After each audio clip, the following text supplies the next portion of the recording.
So I'm pleased to introduce the next speaker. Ásta is a professor of philosophy at San Francisco State University, and in the upcoming academic years, he's also the chair of the philosophy department. Even though she belongs to the social category of Icelanders, she spent many years of her life in USA in San Francisco State University. She's worked since 2005. Her research interests cut across areas of metaphysics, social philosophy, and feminist philosophy. And she's in the process of editing the Oxford Handbook of Feminist Philosophy with Kim Hall, so I know many people look forward to that as a really valuable resource in the field. She's written on questions related to essence and modality, response dependence, realism and anti-realism, naturalism, sex and gender, and social construction.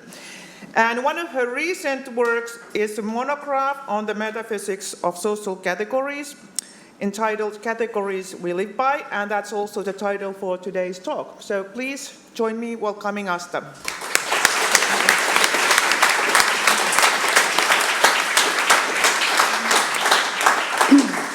Thank you all for being here today. Can you hear me up there? No? And thank you to the organizers for all the organizing and for inviting me to come to talk here at ENSO. It's a pleasure to have the opportunity to be part of it and tell you a bit about my work. And everyone has a handout, I hope. Can you share? Yeah. So, as Christina said, I recently completed a book on the metaphysics of social categories, and I want to tell you about the project of the book, the main components of the approach I take, and then zero in on the social constructivist account of sex and gender that I offer.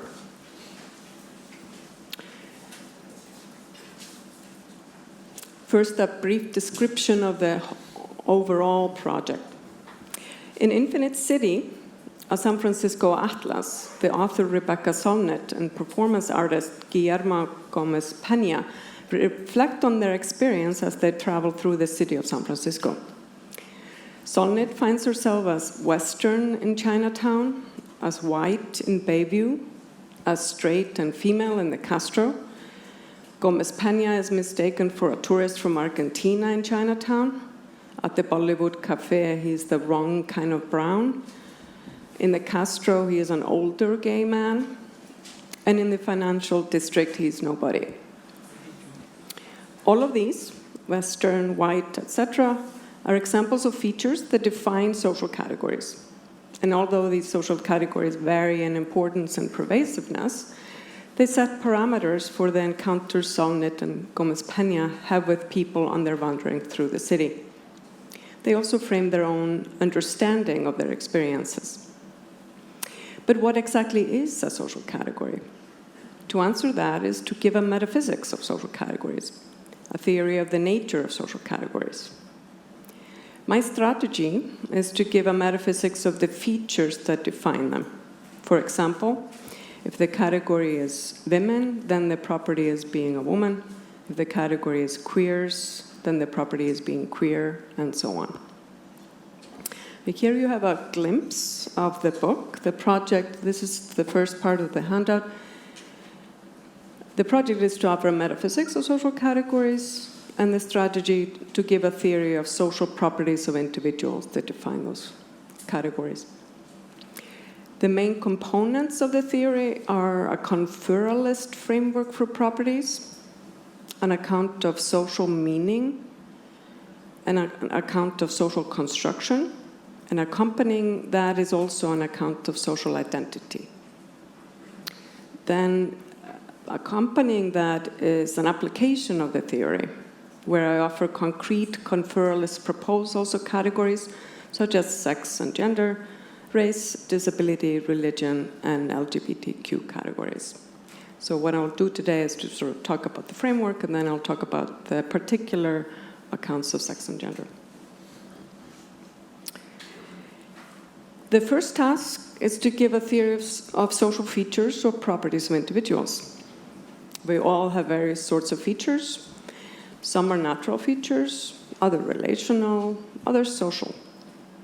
What is it to have a social feature, and how does one get it? What is a social feature? To answer these questions, I make use of what I call a conferralist framework that I've developed elsewhere, and I tweak it for the use on social properties. I say that social properties of individuals are conferred. What does that mean? To give you an intuitive idea of a conferred property, consider this moment in the Euthyphro, where Socrates asks, is the action pious because it's loved by the gods, or do the gods love the action because it's pious?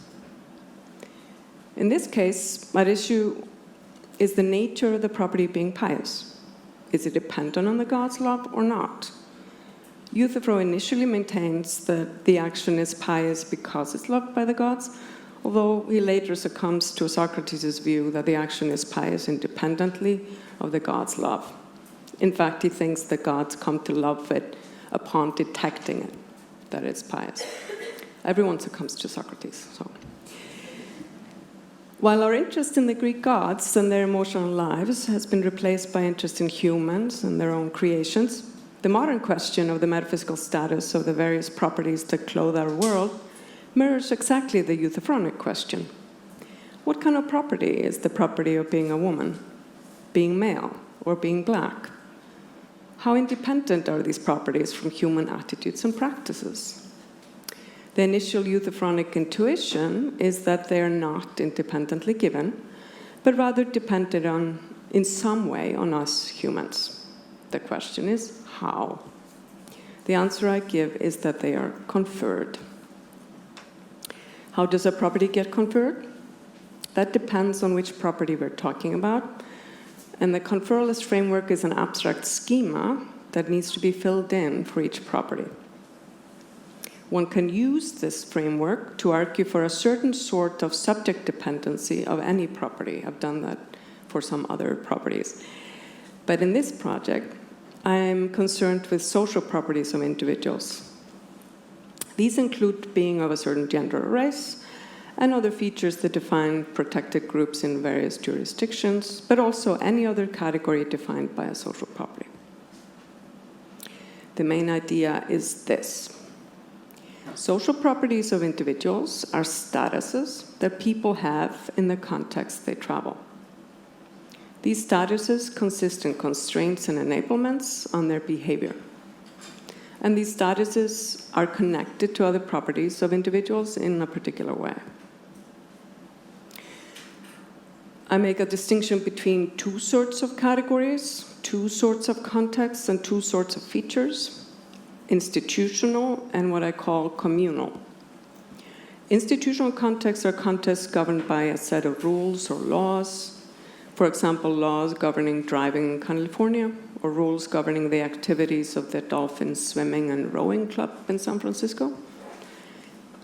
The entities that confer institutional status on a person in those contexts have the requisite institutional authority that has been conferred earlier on the people who have authority.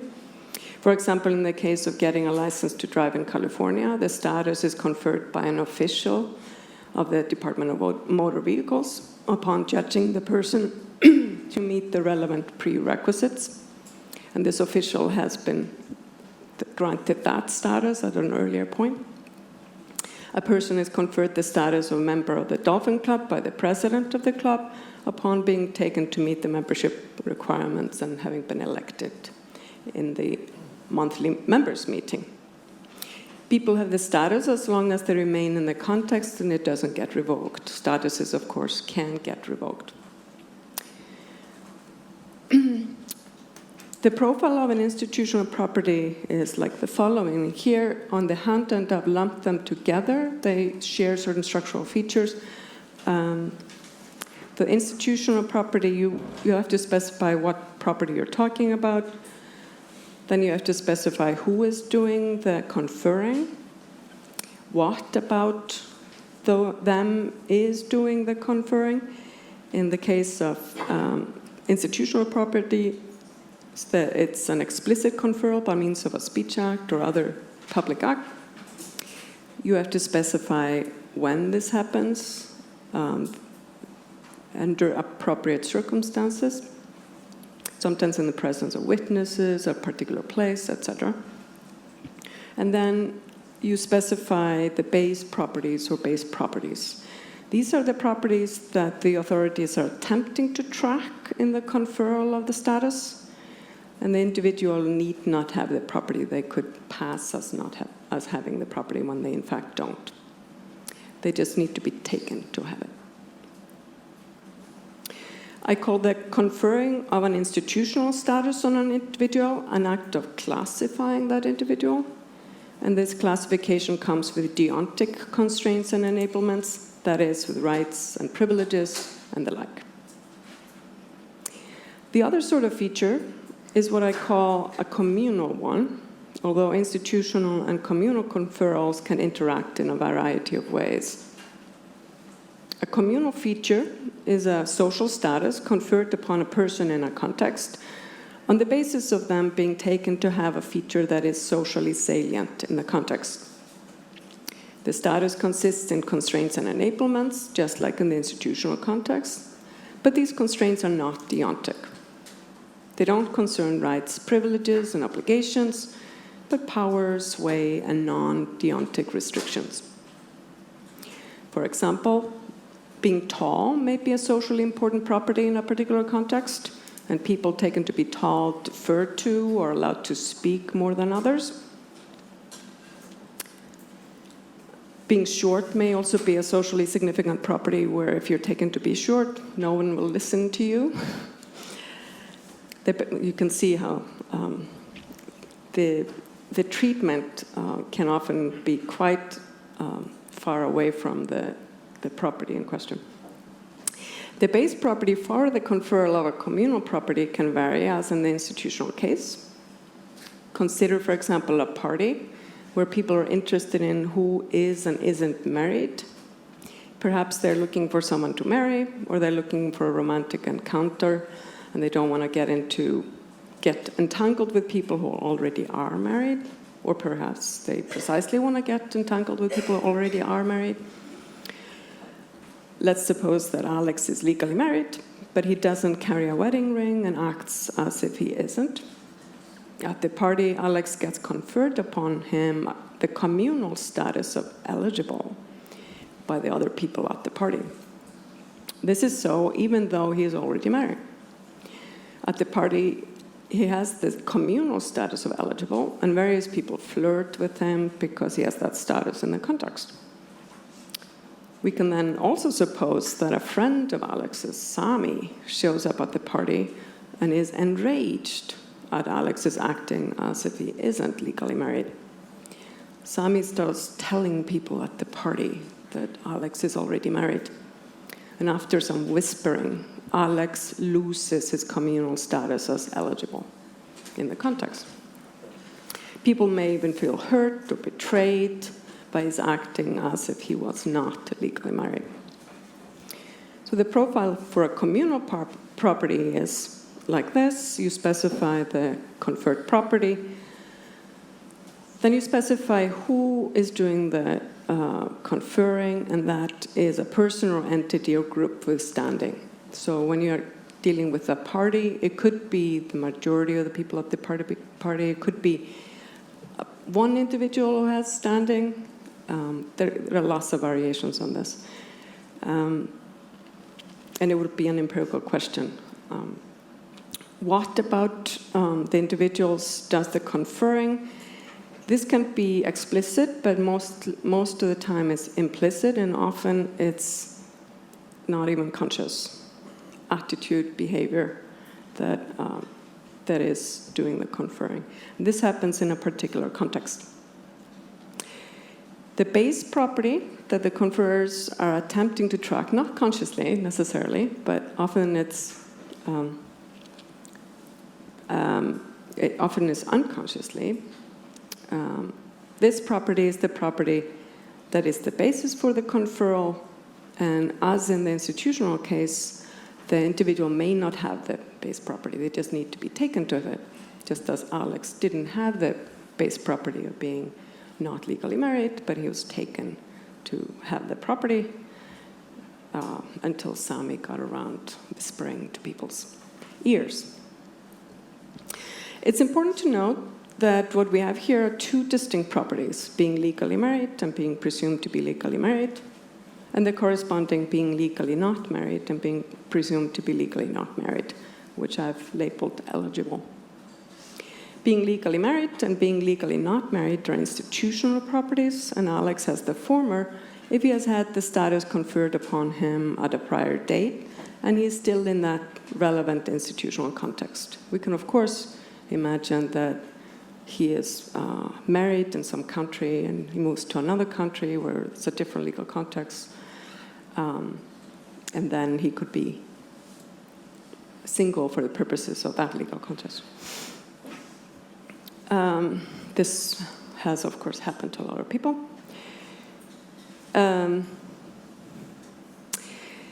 So these are being presumed to be legally married and being presumed to be not legally married are communal features. They're statuses in the context. They're social statuses that get conferred upon Alex on the basis of his being taken to the relevant institutional statuses. They consist in constraints and enablements on his behavior, and with them come norms for behavior for Alex and for others engaging with him. For example, in a lot of contexts, it would not be appropriate for Alex to be flirting a lot with people if he's presumed to be married. Similarly, would it be not appropriate for others to flirt excessively with him? And there are, of course, other contexts where the status comes with other associated norms, maybe even the opposite norms. Many of you are interested in social normativity. You probably want to know what precisely is the content of the associated norms and from where they derive. The answer will vary from context to context. I think that when we enter a communal context, such as a cocktail party, we bring with us social maps from the other contexts we've traveled in. I think of these social maps as sort of Hegel-inspired set of assumptions about our own place in a social encounter, as well as that of others in that encounter. Just as for Hegel, one consciousness forms a conception of itself, and the other it encounters and acts as if those conceptions are valid or true. So people entering an encounter with other people bring with them sets of assumptions about their own role in that encounter and that of others they meet. These sets of assumptions need not at all be conscious, although sometimes they are. And I think of the social relations with associated norms for behavior as sets of assumptions corresponding to a social map. These social maps have locations which are the available roles, which have the available roles to play in the context, and with each location comes norms for behavior for the occupants and for others. The social locations are fully intersectional in that each feature that is socially significant in a particular context inflects the constraints and enablement for the occupant of that location. There are further questions here, such as how should we think about the contribution that each significant feature makes to the constraints and enablements on the person's actions in the context. And Cad has suggested that contributions of aspects of identity not be thought of as additive, but on a vector model to deal with intersectional worries that Crenshaw brought up. And I agree with Cad that that may be a promising way to respond to intersectional worries about additive models of oppression, for instance. It is, however, an empirical question what the constraints and enablements are in each context. So, a person gets conferred on them a social status, which consists in constraints and enablements, but then the status comes with associated norms for behavior in the context. I think of the relationship between the constraints and enablements and the associated norms as akin to the relationship between the constitutive rules for, say, chess and the norms for playing well. If you flout the constitutive rules, you're not playing at all. If you flout the norms, you're simply playing badly. They also set the intelligibility frame for a person's action. One way to articulate that idea more clearly is to make use of something like the Gricean notion of a common ground, as developed by Stolnaker, We can then say that by placing a person on a social map, the subjects also place certain assumptions in the common ground. That is the set of shared assumptions in the context, which is going to make certain moves possible and others not. I said that the conferral of an institutional status was an act of classifying. Correspondingly, the conferral of a status in the communal case is an act of placing. Placings are typically intersectional, although they need not be. I think there are some exceptions to that. The placing of people on a social map is not always a simple affair that happens without struggle. Often the people in the encounter bring incompatible social maps, and some negotiation happens before people settle into their roles. Some contexts are even too short for anyone to settle into a role. Their attempts at placing each other onto social maps, but it is contested from start to finish. The unfortunate aspect of the metaphor of a social map is that it suggests that we apply a fixed map that remains static throughout the encounter, but a better way to think of it is such that each action move in the context changes the shared assumptions, the common ground a little bit, and the social map is then a dynamic entity, changing ever so slightly with each move in the context. So we've now gotten a glimpse of this story of what it is for an individual to have a social property. It is to have a conferred social status in a context. With this account in place of what a social property of an individual is, we can answer the question, what is it for a feature of an individual to have social meaning in a context? Each of us has a lot of features, and only some of them matter socially in a particular context. Examples, I am 168 centimeters tall, and I have shoe size 39. I have short hair, and I'm wearing black pants. I speak English with an Icelandic accent that I'm not sure you recognize. But, well, there's one person who recognizes in this room. In fact, I am Icelandic and a native speaker of Icelandic. I'm extremely nearsighted, that's why I was insisting on having the lights up front here. I have moss green eyes and pale skin. I have breasts and broad shoulders. Some of these features matter socially in a context, and others don't. What is it for a feature of you or me to matter socially in a context? The answer I give is, a feature is socially meaningful or significant in a context in which people taken to have the feature get conferred onto them a social status. Intuitively, a feature has social meaning if people treat you differently. And now we can formulate a conception of social construction that can do the work of accounting for social categories. There has been much discussion in various disciplines in the last 30 years about social construction, and there are a lot of things that people want to capture with that notion. In fact, there's a lot of notions. It's not just one notion.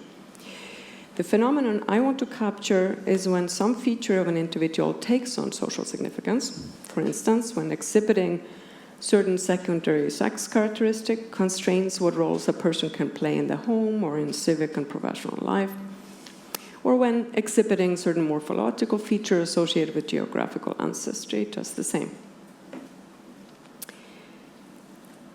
My account of social construction is on the handout, and so a feature of an individual F is socially constructed in a context just in case there is a base feature B and a conferred status F, such that F is a status conferred on individuals taken to have the base feature in the context. This is a mouthful, I know. It will get clearer with my examples. It's a completely general theory of social properties of individuals and social categories. These are social categories of individuals, not all social categories. This is not meant to capture recessions or something like that. It's social categories of individuals. It's an original project in theory, but it is related in various ways to work being done by philosophers working on the social world than on individual social categories. Some of them are, of course, here at this conference, or have been at other international social ontology conferences in the past. There are also connections to work on epistemic and discursive injustice, and I think it offers tools for people in other disciplines who might want to argue for the social construction of certain categories when that is meant as a metaphysical thesis. We can talk about this in Q&A if you would like. But let us now turn the application of the framework to sex and gender. Oh, I am skipping social identity. Okay, I'm skipping social identity. Let's turn over.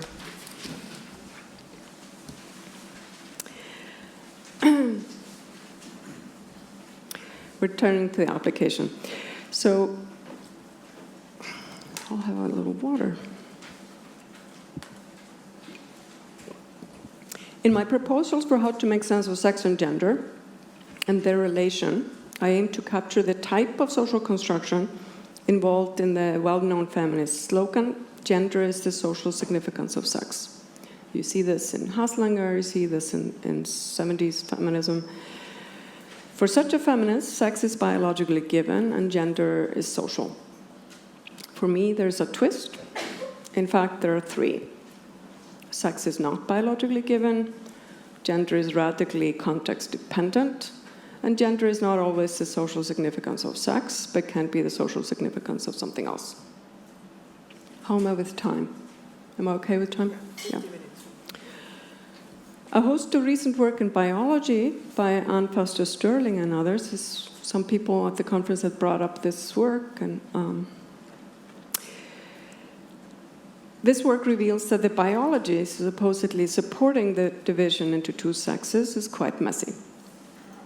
If we look at three main ways of dividing people into sexes by functioning genitalia, chromosomes, and hormonal levels, not only do these three methods not divide people into two neat groups, female and male, but the hard cases don't line up. Someone may not fit neatly into one of the categories according to one method, yet do so according to the others. I found that very interesting. These three ways of dividing people up into sexes not only do not carve nature at some joint, where you have female on one side and male on the other, these three methods of carving carve up different slices of nature. It would be very different if we had these three methods, and they all basically gave us male and female, and then there were these sort of hard cases or something like that. But it's not the case. If you use chromosomes, you get this kind of thing. If you use genitalia, you get something else. So someone could be determinately female according to one and not according to another. I found that very interesting. Interesting fact. But carving is not only to be used metaphorically in this context. Even before voluntarily sex change operations, newborns with ambiguous sex characteristics have been subject to the scalpel. Foster Sterling estimates that somewhere around 1.7% of people are intersex, according to one or other of the methods used. That's a higher percentage than philosophers.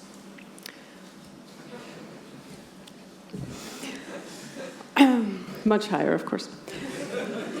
For these reasons, I want to give an account of the property of being of a certain sex as a conferred property, where the aim is to track certain physical features, but where the resulting property is an institutional property, in fact, a legal one.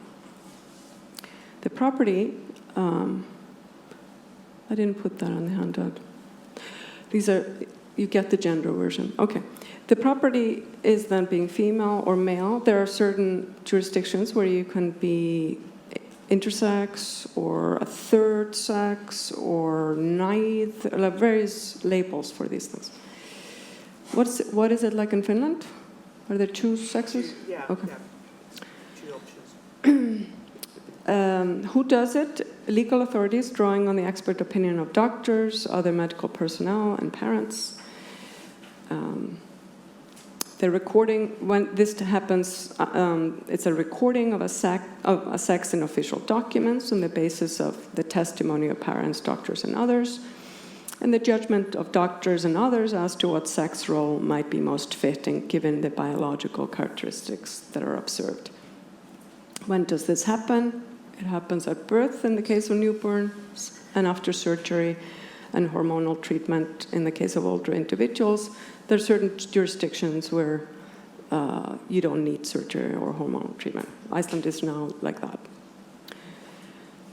Base property, the aim is to track as many sex stereotypical characteristics as possible, and doctors perform surgery in cases where they might help bring the physical characteristics more in line with the stereotype of male and female.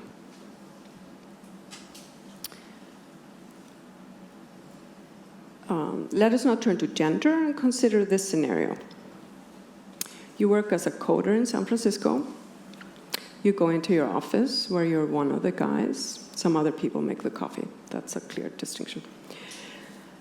After work, you tag along with some friends at work to a bar. It's a very heteronormative space, and you're neither a guy nor a gal. You're an other. You then walk up the street to another bar where you are a butch and are expected to buy drinks for the femmes. Then you head home to your grandmother's 80th birthday, where you help out in the kitchen with the other women while the men smoke cigars on the porch. If you don't believe me, come to visit me in San Francisco. In each of the contexts we travel, different features of us are socially salient. That is also true of gender contexts. In some contexts, people are trying to track sex assignment, in others, role in societal organization, presentation of the body, role in preparation of food, role in biological reproduction, role in a sexual partner, and so on. In many gender contexts, there may be a persistent assumption in the background that in tracking one of these base properties, that is, sex assignment, role in biological reproduction, sexual role, etc., we manage to track the other phenomena as well. But even if there are many contexts where this assumption is not misplaced, the presence of the many contexts where it is the wrong assumption shows the importance of keeping these various base properties apart, not only for a better theoretical understanding, but for practical purposes. In fact, a variety of feminist, queer, and trans theoretical work and activism has been aimed at challenging precisely this assumption. It is for this reason that my own suggestion as to how gender is conferred makes gender be highly context-dependent, and the base property or properties vary with context. On this view, not only is gender deeply context-dependent when it comes to historical periods and geographic locations, but the same geographic location and time period can allow for radically different contexts, just as in the example I mentioned. Here's the general schema, and that's on your handout. So the conferred property is being of a particular gender. For example, a woman, a man, trans, genderqueer. There can be contexts where there are lots of genders. There can be contexts where there's only two. Who is doing it? It's the subject who's standing in the particular context. Again, that can be a group of people, it can be a particular individual, it could be, or a variation thereof. What is doing it? It's the perception of the subjects that the person have the base property in the question. This happens in in a particular context we find ourselves in.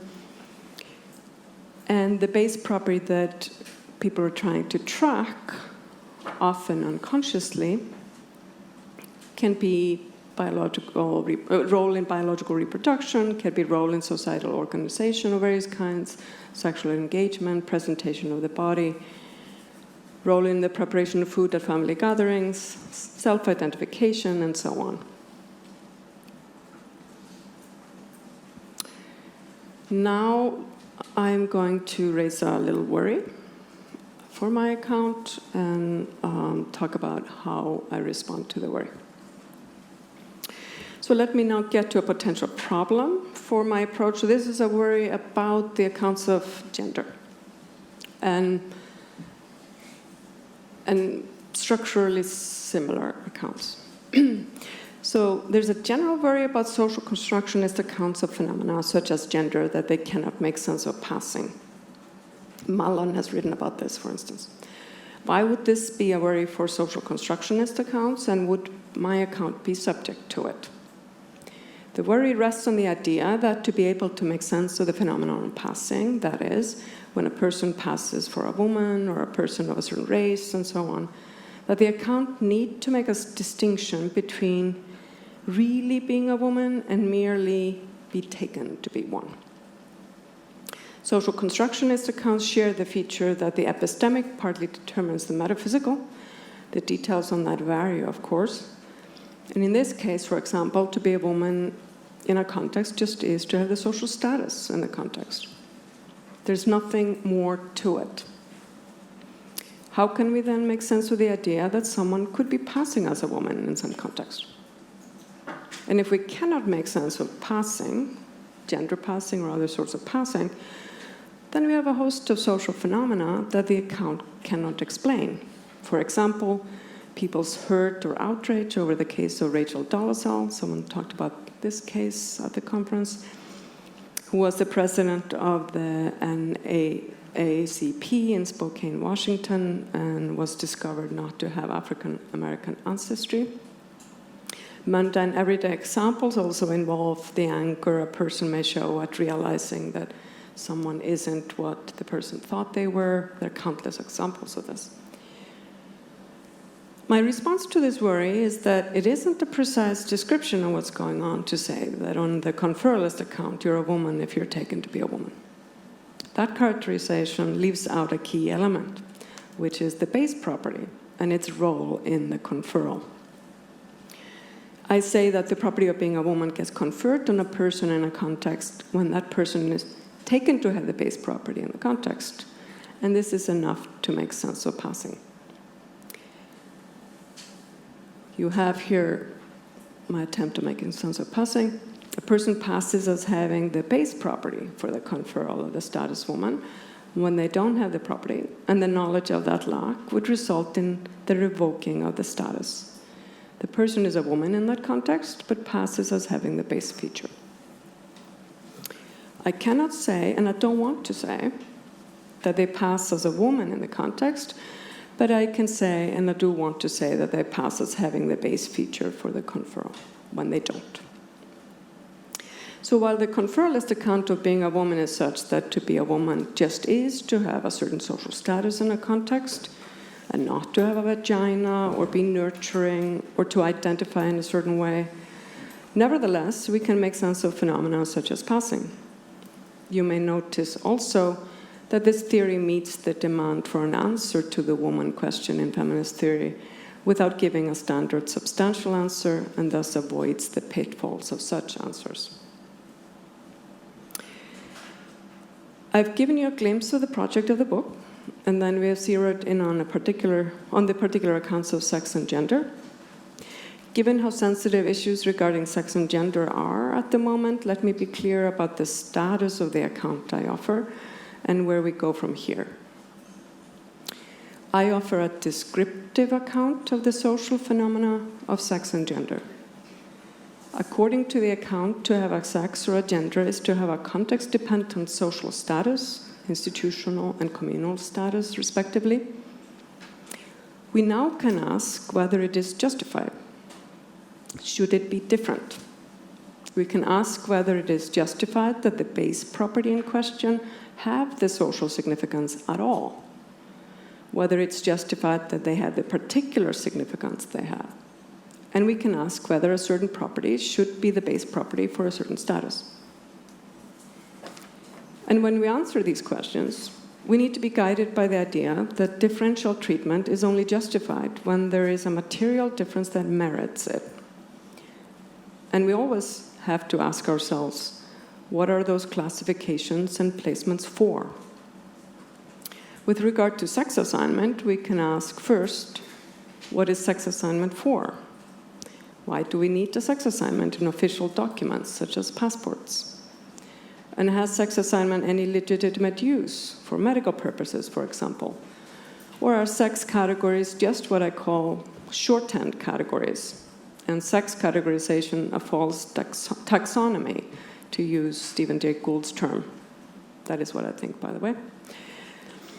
I want to stress that our commitment to diminishing the role that sex assignment and other set categories have in our lives is compatible with taking seriously the ongoing harms that such categorization has caused and the history of that has caused, and engaging in political and theoretical work to address that.